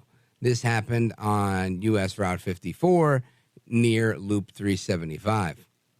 Cops say that Copas pulled out a revolver, shot the driver, causing the car to crash into a concrete barrier. Court documents state that Copas took a picture of the scene and sent it to her boyfriend before she even dialed 911. That is rough. That was a rough story to read. Just imagine that. This poor guy's trying to make a living. The lady freaks out because she sees a street sign she doesn't recognize. And rather than, hey, pull over, I'm going to hold you at gunpoint till you pull me over. I don't want to be here. Take care. Let me call my friend. Nothing. Just bang. I'm out of here. I mean, just horrible. I don't know how to describe this one. This is just a horrible story. And I've never heard of anything like it. Shooting the Uber driver because you thought they were going to kidnap you. I don't know. I don't know where we come up with this stuff. Anyway, I wanted to take a moment to give a big shout out to my big girl. I didn't see her on Father's Day because she was overseas in Costa Rica, Central America, doing a missions trip, doing the Lord's work. So grateful for her. I'm glad she's back home safely, and it's a pleasure to see her growing and doing the things that she's doing out there. So kudos to you, my big girl. And my little girl, who graduates high school tomorrow. So I'll give you an update on that. Plus, there's a story about that I've been wanting to share with you, but I wanted to make sure she had her diploma in hand before I shared the story. Anyway, don't go anywhere. Hasta la próxima. Until the next time, take care, good night, and God bless. We're going to do it all again tomorrow, but until then, keep it locked on this station. There's more amazing programming coming your way. I'll see you guys tomorrow.